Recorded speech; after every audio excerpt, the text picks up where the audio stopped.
Whether you're a world-class athlete or a podcaster like me, we all understand the importance of mental and physical well-being and proper recovery for top-notch performance. That's why I'm excited that Unified Healing is sponsoring this podcast. Unified Healing is a new and super innovative global network of wellness centers powered by Energy Enhancement System, or EE System. If you haven't heard of the EE System, you'll want to listen up. This technology promotes wellness, deep relaxation, purification, and rejuvenation. In hundreds of locations across the globe, access to a center is easy and affordable. Interested in experiencing the EE System technology for yourself? Go to unifiedhealing.com/bluewire to learn more and find a center near you.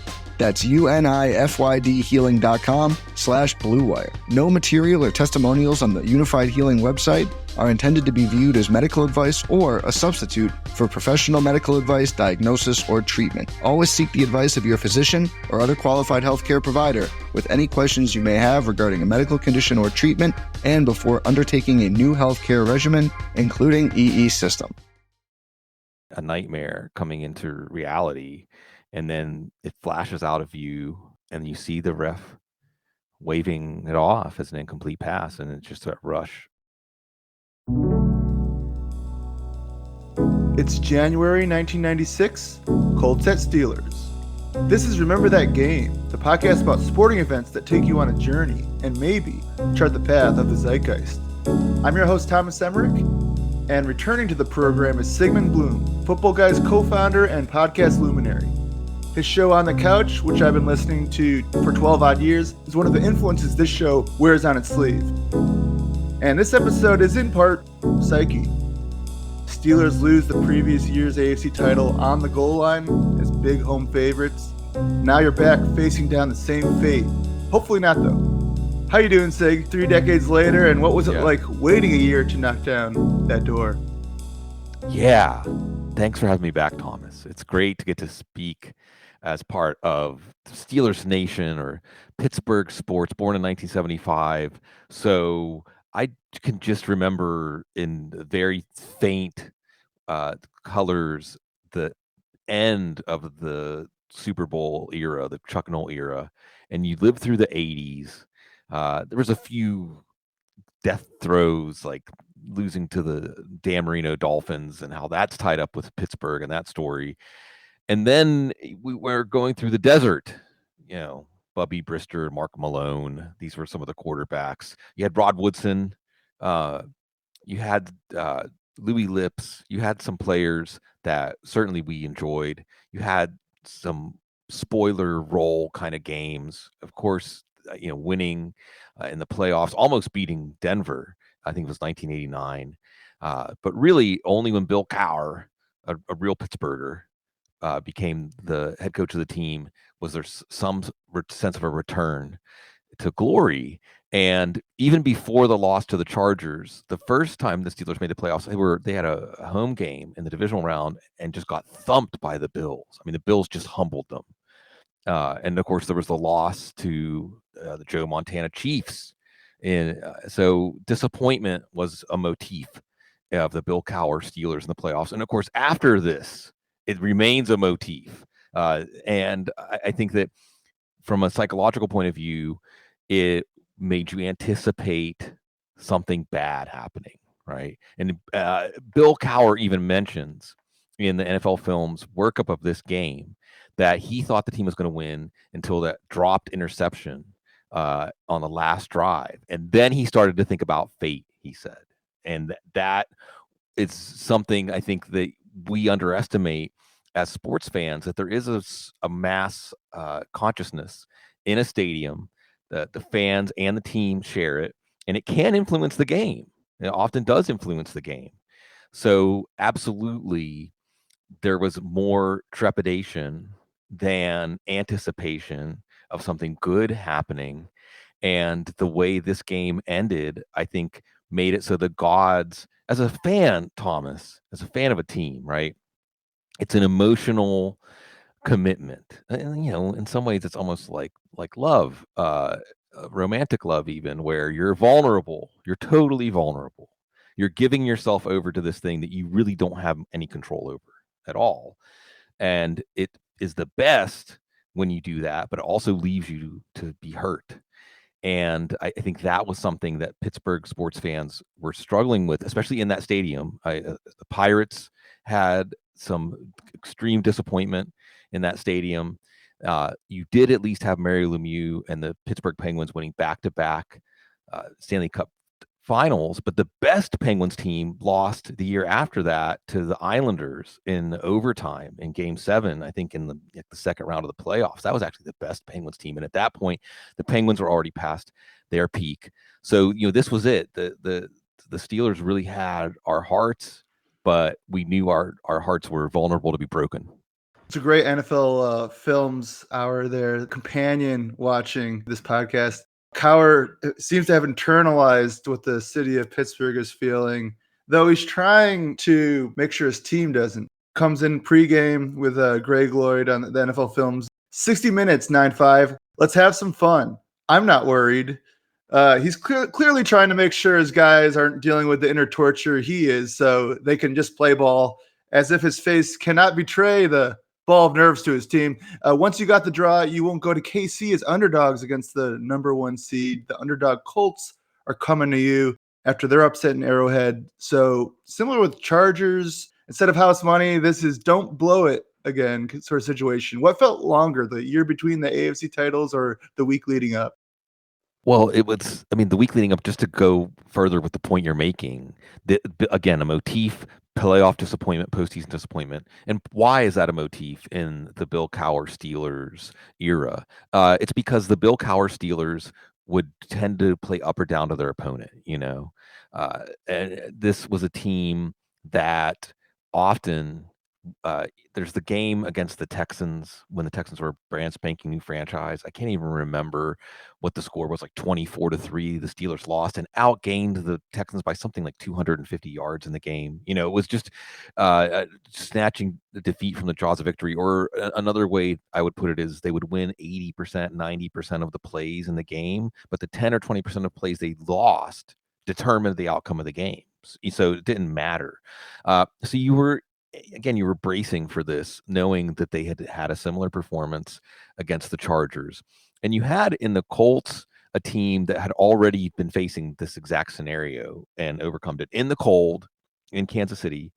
And this is certainly a team that was ready, more psychologically ready than the Steelers for what they were going to have to take on in terms of getting the best effort out of themselves they were going to get that day.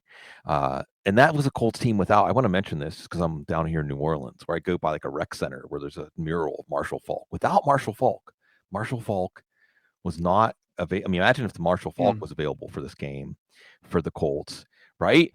I think a couple plays, yeah. Yeah. And one of the things I found really fascinating revisiting all this, because of course there's the nostalgia, but there's also like knowing what we know now. Okay, this game was what are we talking about now? Like 28 years ago. And Marshall Faulk ended up not being a Colt later on in his career because of contract demands, right? The massive contract he got, Thomas, was 7 years, $45 million in like 1997 or 98, something like that. And right now, that's a pretty good running back contract. Oh, that's right. Yeah. That's pretty good. Like almost 30 years later, 7 years, $6.5 million a year is like a pretty much like low end NFL starting running back still. And that was like breaking the bank back then. So it really underscores how things have not come very far for running backs in that time. But the Colts were ready for this. The Steelers were ready to, the Bill Cowher Steelers it's almost like you have to keep the other team in the rear view mirror, or otherwise you, just like the fans, you anticipate bad things happening. You anticipate underperformance. You anticipate bad bounces. You anticipate the bad timing. And as we take that back to our lives, it absolutely becomes something that we watch play out in our own lives, where if we're visualizing negative things can happen. As somebody who has a lot of anxiety as I go through life, and if you visualize positive things happen. And I think the Colts were absolutely visualizing the positive outcome and the Steelers the negative outcome going into this game. Pre-game anxiety, get that, just watching games, and it was it's kind of cool to watch like Bill Cowher try to smile his way through it, and a little bit of a confident front in some ways with some of his. He's smiling at some very strange points during the game where it's like, wait, why are you smiling now? Oh, you're trying to make sure your team stays cool and like given. This is the pregame NBC. We're throwing at the NBC team, and the late great Dick Enberg does the intro package, and he's channeling all of this. The Steelers prefer to forget last year's disastrous title game, but that's impossible. Imagine the number of times quarterback Neil O'Donnell has had to quietly endure the 4th and 3 to the Super Bowl replay. Consider how many times Greg Lloyd has suffered the mental images of the failed coverage that put the Steelers behind to stay. So pause right there. He's not even through the Steelers part. Anything you contest about that account there, or is it just no, not at all. And I mean, again, I'll say like Alfred Pupunu, right? I mean, the name. So as a Pittsburgh kid of that time, Western Pennsylvania kid, Alfred Pupunu and Francisco Cabrera. These are names that are somewhat obscure in the history of their sport, but in the personal history of being a Pittsburgh fan, they're like some of the worst nightmarish episodes you could ever imagine. Lots of hurt being attached to those things. And absolutely, Enberg is setting up, and in the fantasy football world where I reside, I have embraced the nickname, self-applied at times, the mayor of Narrative Street.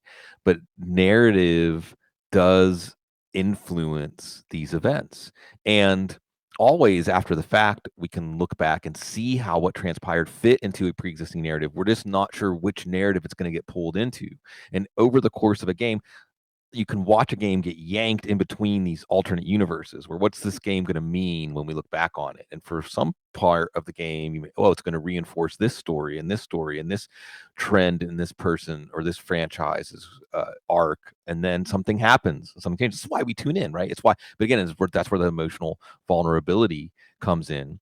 And absolutely this game, we just came off of the Buffalo Bills losing those Super Bowls, and the Bills, speaking about the narrative, again, we can do alternate history where if it's not wide right, if the Bills win that first Super Bowl, how many Super Bowls do they win? The answer quite possibly could be 2 or 3. But as they were traversing through that, and we stepped through it, everybody was even more anticipating that can it really be again? And look, the Steelers had incredibly disappointing losses to the Denver Broncos in Three River Stadium. I think I'm not sure what year they switched over to Heinz Field. I think that the Patriots game, when they lost to the Patriots, also an AFC title game in Pittsburgh, might have been at Heinz Field. And these were games where, the Denver Broncos game was more of an even matchup when you watch the game, a back and forth game. But the Patriots game, everything had to break exactly the way it did for the Steelers to lose that one. And then even these same Colts, and this game was not in Pittsburgh, but these same Colts, the same Colts franchise, and the win, one of the greatest playoff games in the history of the NFL, the Steelers-Colts, it was after the Carson Palmer, Chris Henry, Kimo Van Olhoffen game. And even that, when the Steelers were dominating the Colts for 3 quarters, they needed incredible breaks to win that game and then finally get to the mountaintop with Bill Cowher. So this is a motif with the Steelers, and I think if they can get back to the playoffs and win a game and get deep in the playoffs again, it'll probably come back. All that history. So this wouldn't be the curtains to entertaining Bill Cowher playoff games, but it would be a huge opportunity as Dick Enberg lays out in his opening monologue. Here's the second half of it. Imagine fiery coach Bill Cowher politely listening to the endless queries of well-meaning fans seeking what happened.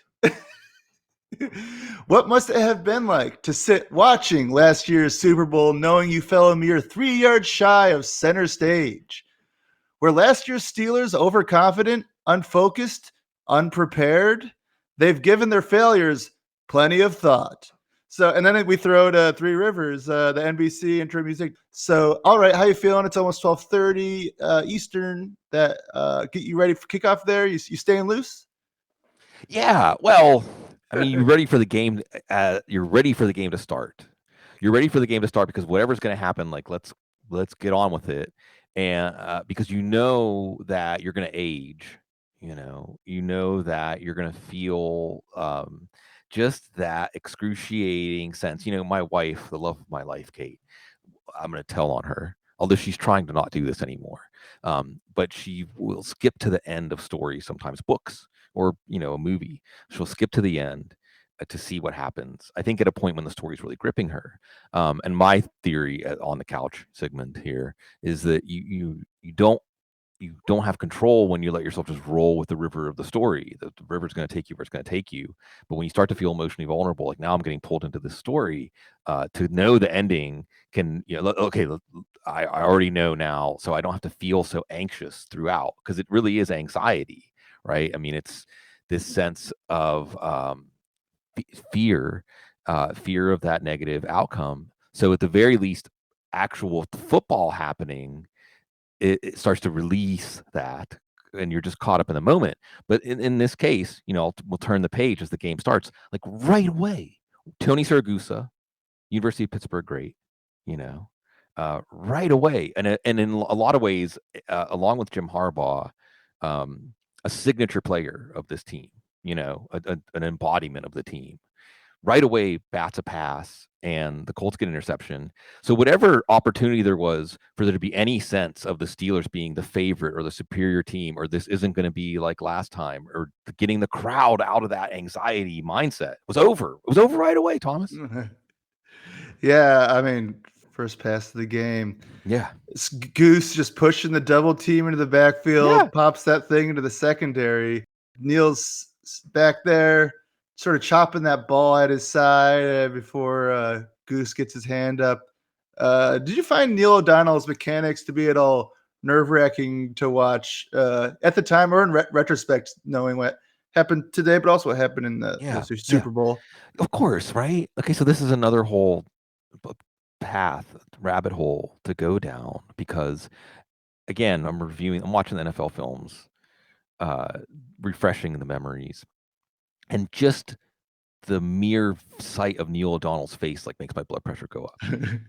Like just seeing his face, right? He looks like a young Mike McCarthy in a weird way too, who's cradle quarterbacks, cradle coaches. But again, this Steelers franchise had come from a period of Mark Malone, Bubby Brister at quarterback. So Neil O'Donnell, I mean, he was like a Mason Rudolph. Remember Mason Rudolph, when he came in at the end of the year last year, Thomas, elevated the Steelers offense. That's how bad it's been at quarterback for the Steelers in this era currently. So, it did lift the passing game to an extent that it looked like more like a functioning passing game. But that wasn't how the team won. Neil O'Donnell was more of a game manager. There wasn't a ton of skill position talent. It was a running game defense based team. And his mechanics, his face, his jersey number. I mean, if there's anything going through this as a Steelers fan, at least it cemented him not being the Steelers quarterback after, what happened the 2 weeks after this game. You talk about pain. So it's hard to watch O'Donnell, because it reminds you of, we could turn this game. It's so easy as a Steelers fan to turn this revisiting of this incredible game. By the way, one of the most underrated, I think, playoff games. Game that doesn't get mentioned enough as a truly great game. Like if you were going to pick, it's on a short list, maybe 50 or 100 games that if someone's like, well, what's NFL football about? Why do people care about this so much?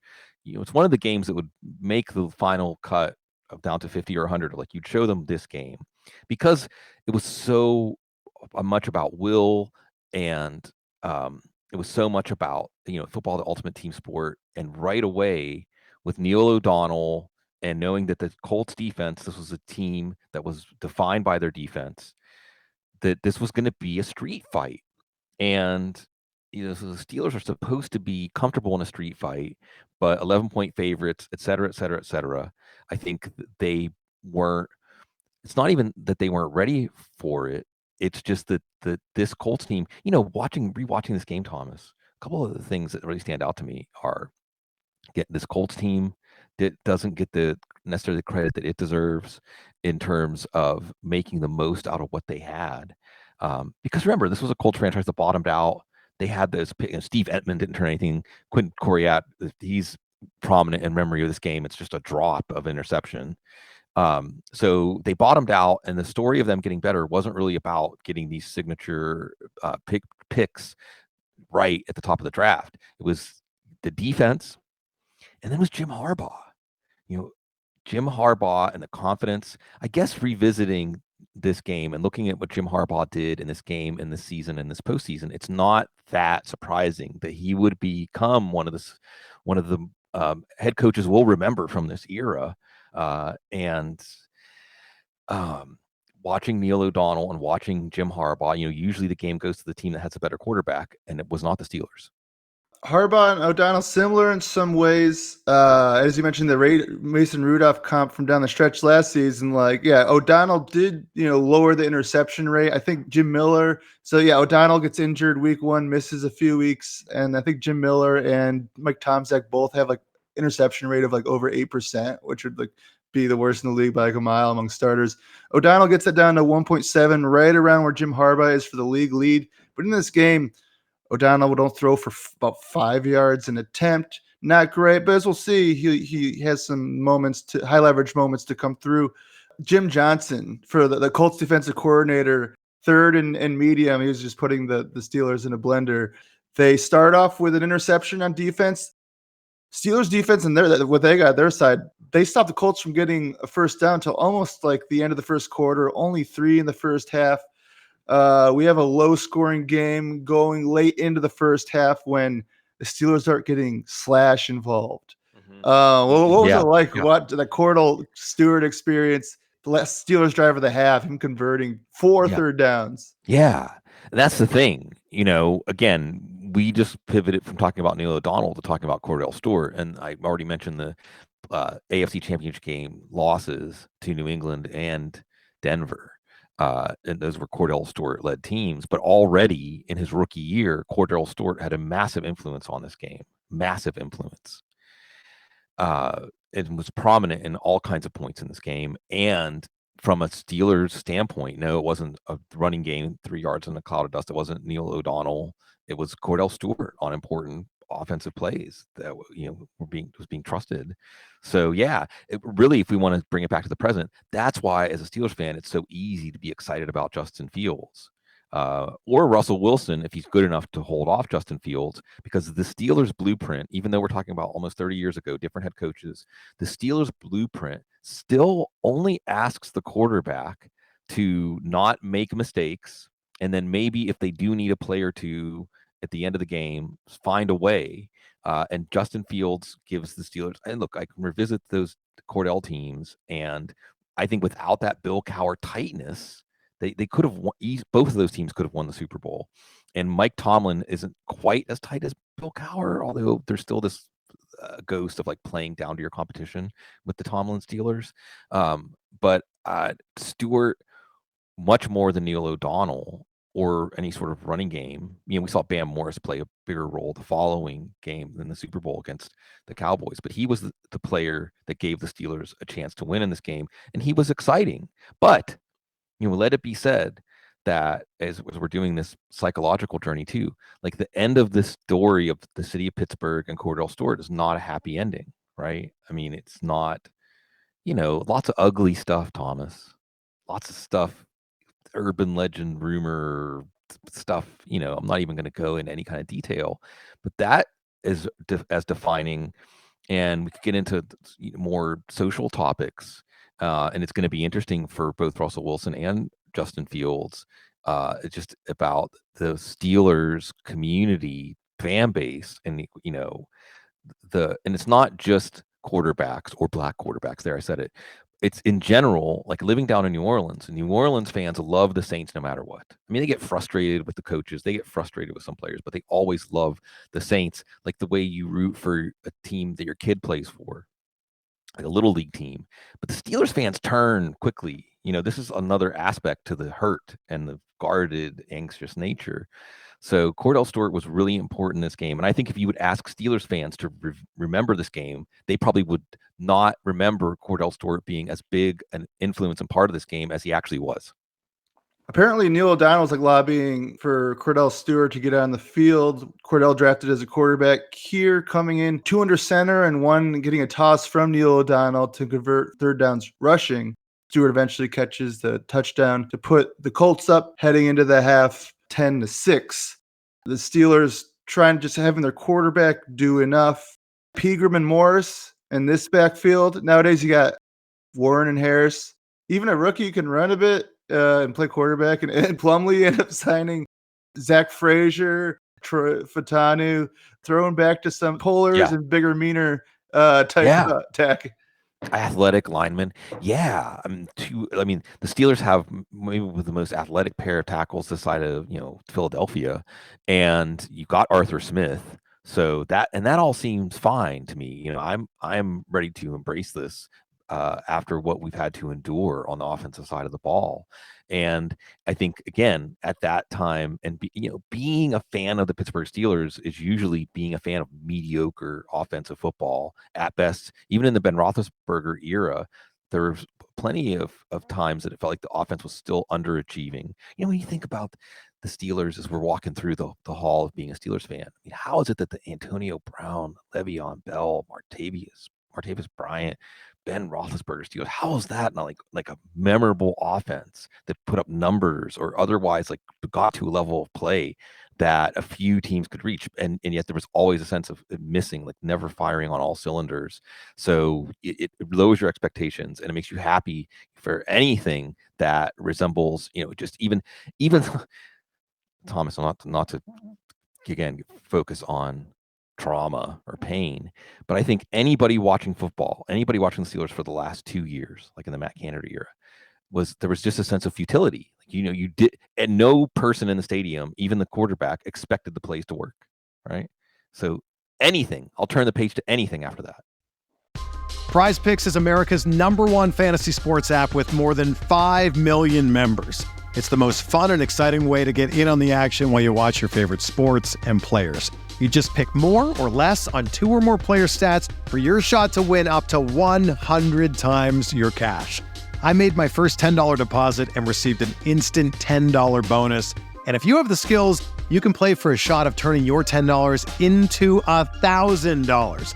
And playoff time is the best time to join the Prize Picks community of over 5 million members who have already downloaded the app. Prize Picks is available in more than 30 states across the country, including California, Texas, and Georgia. Download the app today and use the code BLUEWIRE for a first deposit match up to $100. That's a first deposit match of up to $100 when you download the app and use the code BLUEWIRE. Prize Picks. Pick more, pick less. It's that easy. It's only a kick. A jump, a block. It's only a serve. It's only a tackle, a run. It's only for the fans. After all, it's only pressure. You got this. Adidas.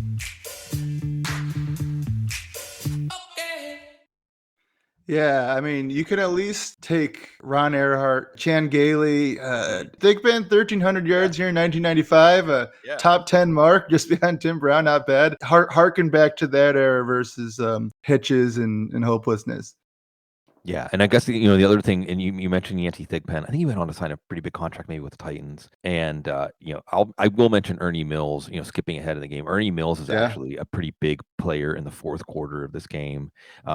But just to circle back around to the defensive battle it turned into where we started here, Dick LeBeau is an unbelievable defining figure. I think he's on the very short list, Thomas. I'd love to revisit this. Who are the figures in NFL history that could make the Hall of Fame for both their roles on and off the field? And I think there's Ozzie Newsome, Mike Ditka, Dick LeBeau. Basically, maybe there's a name I'm forgetting, but he's that big of a player in the history of the NFL as both a player and a coach. And Greg Lloyd, he's another signature player for this team. And the Steelers had one of those inefficiencies that they were exploiting because of LeBeau, the 3-4 defense, and the undersized pass rusher, and Greg Lloyd and Kevin Green really started an era of Steelers football that was defined by those outside linebackers, even to this day with TJ Watt and Alex Highsmith, even to this day. We'll see about Herbig. He looks like he's going to be good too. But, you can go down the players, Clark Hagans, rest in peace, Lamar Woodley, so many of these guys. And then you even mentioned, like you said, the inside linebackers, Timmons, Ryan Shazier. That's why it's so exciting to be a Steelers fan right now. Or Patrick Queen and Peyton Wilson. That was a bonus. Could bring back that. The well has run dry at that position for the Steelers since Ryan Shazier had that terrible incident on the field. And just linebackers. Steelers, Penn State linebacker, Steelers linebackers, and Dick LeBeau, and those outside linebackers, especially the pinchers at the pass rush, when they needed a play, those guys would make a play. Kevin Green and Greg Lloyd on the outside. Harbaugh talking to NFL Films, like they may not win this game. We'll find out. But he seems giddy just to even that the Colts are even in that position and that he got to play in Three Rivers when the stadium was going wild like that. He seemed to feed off of it. Yeah. Happy warrior, Jim Harbaugh there. He told NFL Films that Greg Lloyd was the only NFL player that scared him. Right. We're up 10-6 at the half. Only 3 first downs for the Colts. And you mentioned that linebacking core, Green, Lloyd Kirkland, Chad Brown is just ridiculous. Marvin Lewis is the linebackers coach, and then all run by Dick LeBeau. Goodness. Are you worried about Captain Comeback, as they're calling Jim Harbaugh that year? Up 10-6. Yeah, of course you are. Because I think, again, this is what in the playoffs that can swing a game is that quarterback that can create outside of structure, and is that quarterback that can make something good happen even when the defense does everything right. And we didn't have that quarterback. We, the Steelers, Neil O'Donnell wasn't that quarterback, but Jim Harbaugh had the potential to be that quarterback. And the reality was, again, this was a street fight. This was a straight up kind of game. And the Colts, I think, were much more comfortable in a situation where your whole season was riding on one play than the Steelers at this point. So look, absolute disaster hadn't happened yet, but it was also clear that this wasn't going to be a game the Steelers were going to win based on any sort of superiority on the field.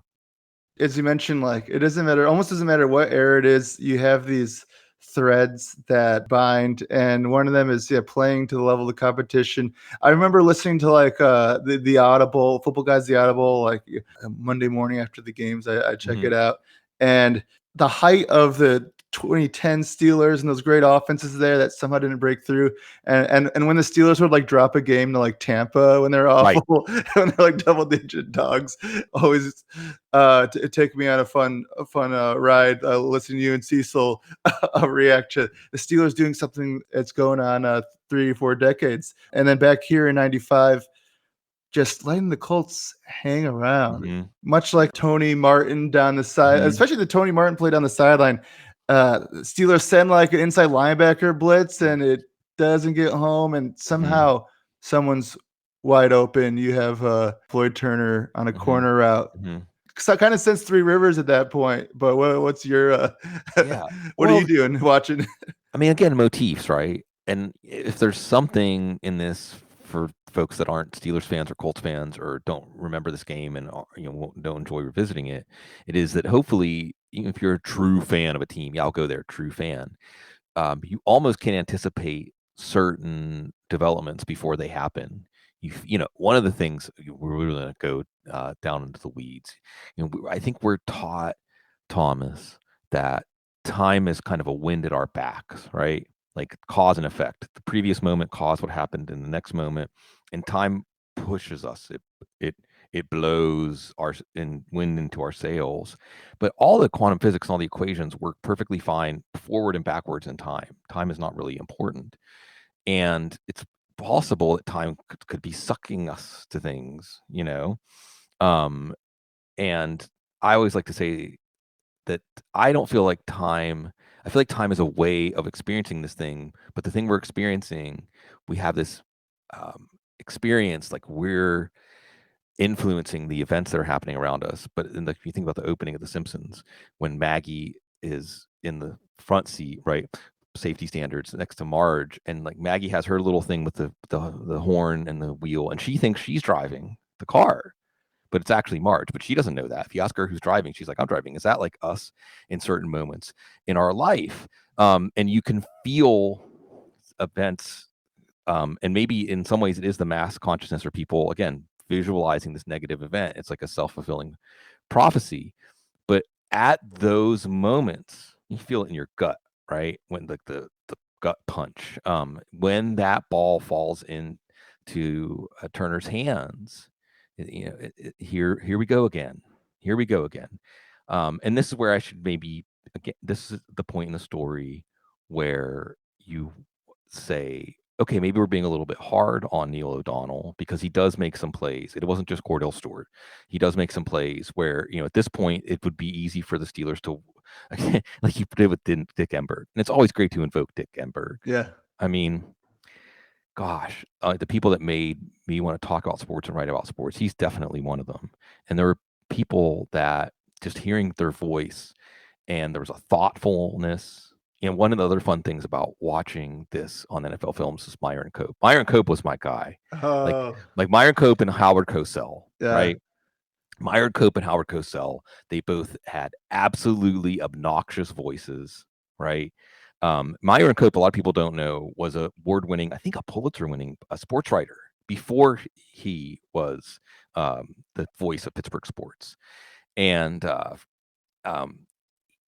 just this idea of adding, I don't think people now understand that the folks that called these games, whether it was your local announcers, or when a game was big enough to be on Monday Night Football, or big enough to be with like the A-team announcers, John Madden and Pat Summerall, it just made it feel more important.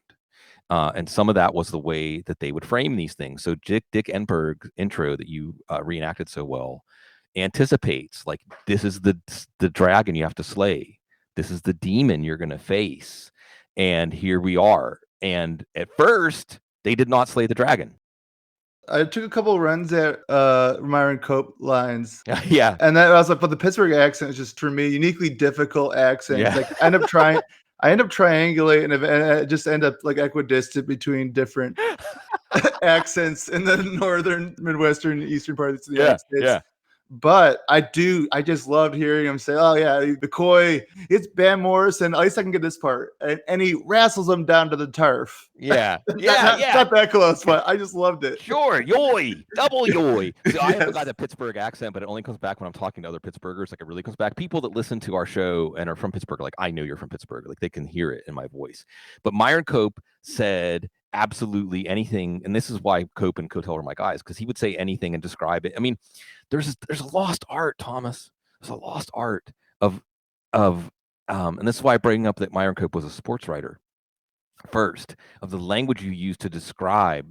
Even someone like Kevin Harlan, I think, still does this to some extent, where it's one thing to just describe what's happening. It's another thing to describe it in a way that is poetic, or a way that conveys like the feeling in the air, or that feeling of, like, again, when you're emotionally vulnerable to a moment, even if you're not a fan of one of the teams, but it's like a roller coaster, like an amusement park ride. Like, what did it feel like to just go over that hill that moment in the game represented? And Myron Cope and all of his Myron Cope isms, and he was the one who started the terrible towel.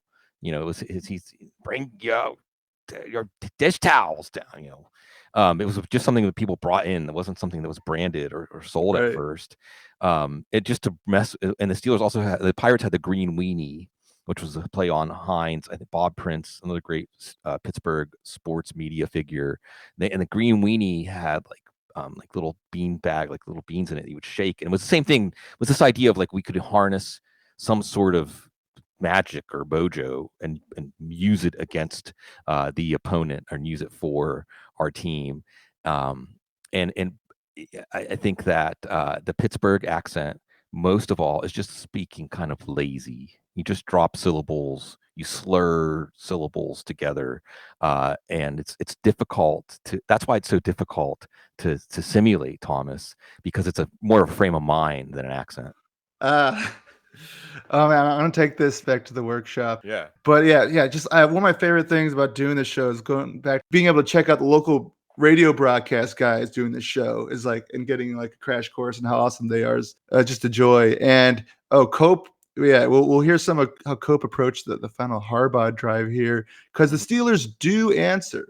Not initially. They actually punt from the 50. The following drive, down 16-13, late in the fourth quarter. Colts get the ball back. Lamont Warren nearly ends the game. Steelers. Yeah. If it's Marshall Faulk, he's almost definitely gone. Yeah.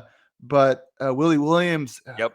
Corner blitz, gets the shoelaces, and Steelers get another chance. Neil O'Donnell very quickly gets into a 4th and 3 late on the final Steelers drive of the AFC title game, much like a year ago against San Diego. So you had that touchdown that was like a combination of Tony Martin and Papunu, like wide open like Papunu, but also catching the Steelers blitz in like the Tony Martin play. Now you're actually getting 4th and 3, not at the goal line like last year, but Neil O'Donnell with the ball. Do you have like a lucky wristband that is switching wrists or something, or what's happening for you there? No, you're 96. You're pacing in circles, basically, just pacing in circles.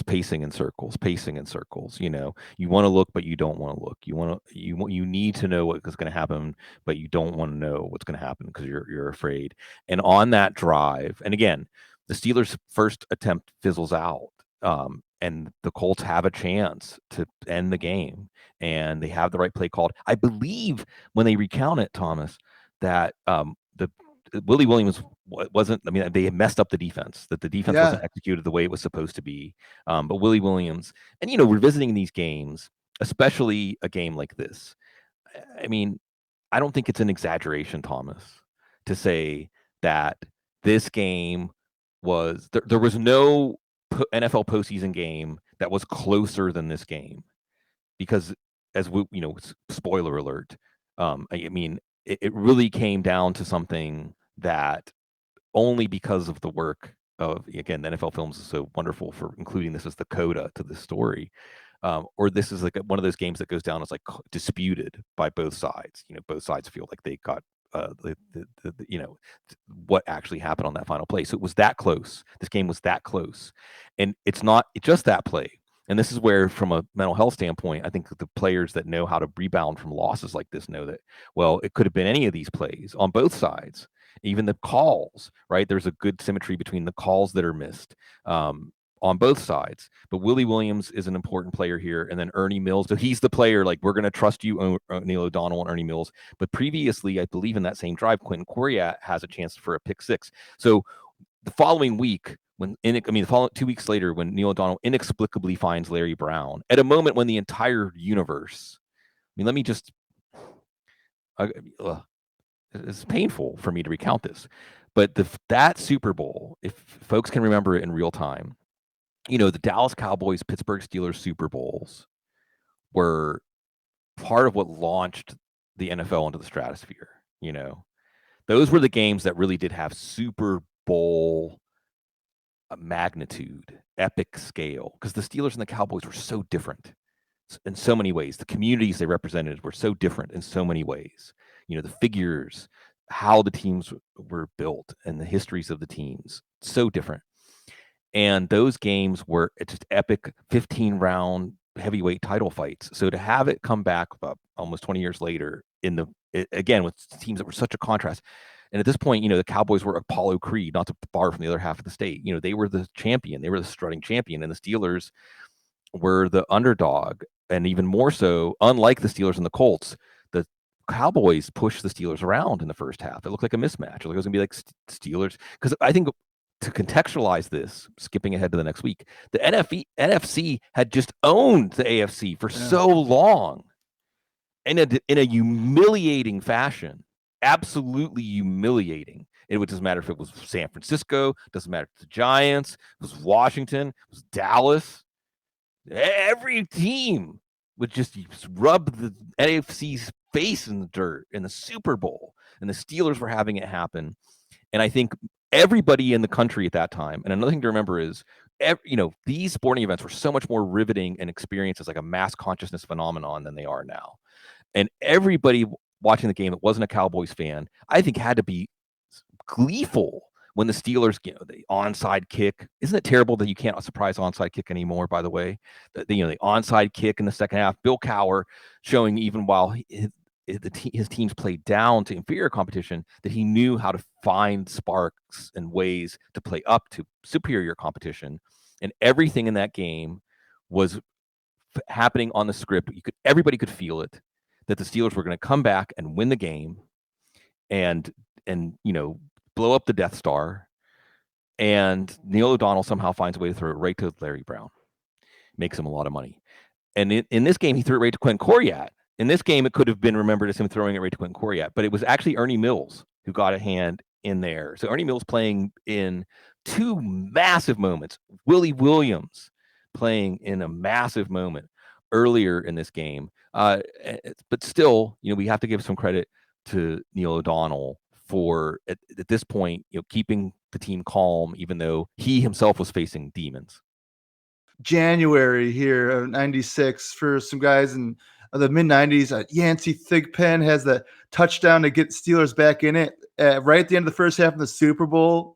Real nice catch through contact. Ernie Mills is about to have a huge catch down the sideline here to get the Steelers on the goal line. But before even the 4th and 3 happens, O'Donnell throws it straight to Coriat. Mills breaks it up. And then on 4th and 3 here, you have a punt returner who's actually put up like multiple 20, 30 plus kick and punt returns this game. Andre Hastings on 4th and 3. Neil O'Donnell hangs in the pocket, hits Hastings. Chris Berman, we'll call him sometimes on primetime. Super deep cut. Andre, the Battle of Hastings, just going like 900-year-old battles. It's just, yeah. Berman just throwing like 95-mile-an-hour slider. Conversion on 4th by Neil O'Donnell throwing.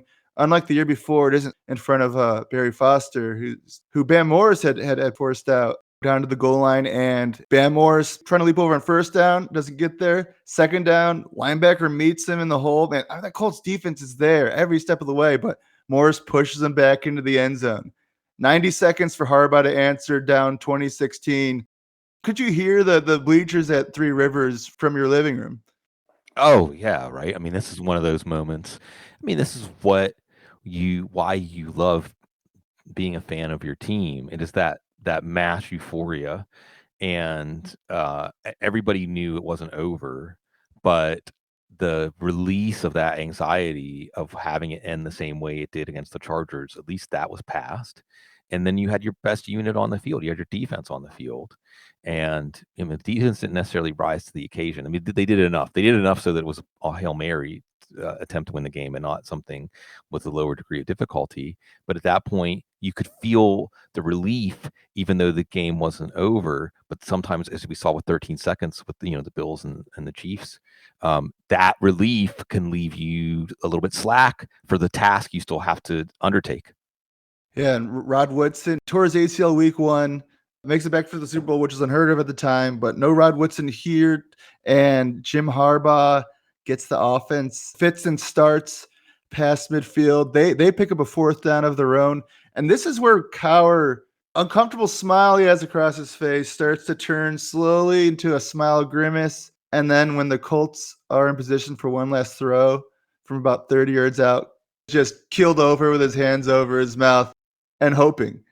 Trebuchet shot of a pass, hangs in the air forever, bounces into the stomach of Bailey, as Myron Cope says, falls down to the turf. Harbaugh was sure he caught it. Even in the postgame interview, he was like, "Oh, he caught it," and he was looking at the jumbotron in the postgame interview. And then she was like, "Oh, okay." How long were you convinced he caught it, or were you convinced he caught it at any point during that 15 seconds? Oh, I think that when you see the ball in his gut, Bailey, for just a second, it's oh my God, just again, like a nightmare coming into reality, and then it flashes out of you, and you see the ref waving it off as an incomplete pass, and it's just that rush of jubilation, absolute jubilation. Because you survived. I mean, and that's when you reflect on the great AFC, NFC NFL, in the case of the Super Bowl, the great postseason games. The one for me, when I always reflect on at what point did I become a fan of the NFL, it was that Chargers Dolphins playoff game. I think I must have been 5 or 6 years old. It's the one that ends with Kellen Winslow, basically like a war. I mean, it looked like a scene out of a war. It looked like you could use AI now to change it to like fatigues and a soldier's helmet and things like that, and it wouldn't look out of place at all. And that's how this game felt. And it was to revisit it. I mean, again, they say when you have anxiety, I say this to someone with a lot of experience about anxiety, that when you accomplish something, it doesn't feel good. You just feel glad that it's over. That's kind of how this felt. A couple minutes to like accept it. But last question here. Just like, so in the post game, Cowher started channeling a lot of that, or finally like opening up a little bit. They won the game. Cowher goes, the 4 teams that have been in this thing, when you talk about it, was Dallas, Green Bay, the Legends of Lambeau Field and how they're back in the playoffs, the Cinderella Colts, and then last year's Steelers. And that's all you heard last year. Everyone wanted to talk about last year. Let's talk about this year. Yeah. These demons to exercise, but you have to wait a whole year to even have a chance to and you just have to sit with that until you have your opportunity to exercise those demons or that anxiety. What's it like for you? Yeah, well, part of the reason it's such a relief is I think when we reflect on the NFL, and we're going through the playoffs and other sports right now. The reason it means so much to get to hoist the Lombardi Trophy is it's just so damn hard. It's so damn difficult to do it because there's organizations of people that are just as committed as you, just as talented as you, that are also focused singularly on that goal. And there's a sense of mortality at the end of a season. There's a sense of death. Absolutely. And every team dies except for one. You could argue that even the team that dies, it just dies but goes to Valhalla or something. It goes, it's still. So there is the Elizabeth Kubler-Ross 5 stages of grief. There's grief, but there's, because of that time that you have to carry it. This something I think that we've experienced, and it flipped. And ironically, it flipped. It wasn't there so much that the AFC was dominating the NFC in the more recent year of the NFL, but every year it was either Brady or Roethlisberger or Peyton Manning, with Joe Flacco doing his 1 year down here in New Orleans. And it was the NFC teams, like a revolving door. It's hard to get back. Whenever you dig down into reserves. You talk about something like Rod Woodson getting back on the field, unheard of, to play in the Super Bowl. The Super Bowl is always the game where players play maybe against medical advice, right? Because it's just that important. So it shows the effort it takes to get there. And I'm reminded, I'll go real life with this one, Thomas, because I'm I like to say a dormant attorney. I have a JD and a bar card, but I know that statistically, when you study for the bar, and Texas bar was one of the tougher bars, 3-day bar. You studied for it, I think, from when the semester was over, your 3rd year of law school, to the bar, which was a good 2 months. You gave about 2 months of your life over to this.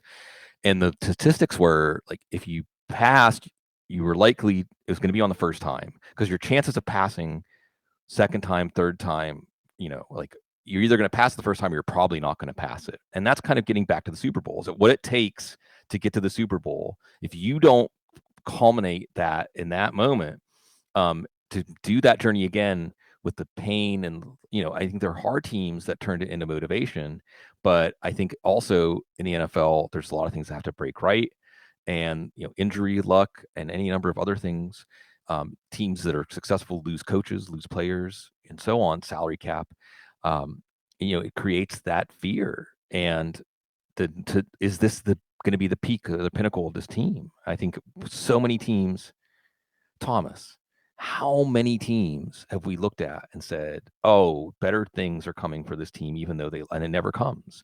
It never comes. I remember when the Steelers beat the Jets in the AFC title game. I had a lot of friends that were Jets fans. The Jets, talk about pain and trauma. The Steelers had a couple of wins over the Jets in the playoffs recent in the last 20 years that must be painful for Jets fans. But the Jets team that I believe made back-to-back AFC title games, like most of the good players on that team were like 24, 25 years old, like Darrelle Revis, et cetera, et cetera, et cetera. It was like, this team is going to be good for a while. And it never happened. So that carrying that through a whole off season and then a whole season and then a postseason, it's like a time bomb. It's a ticking time bomb. And it's like, whatever, Lethal Weapon, like, got the red wire, like it didn't blow up at the last second.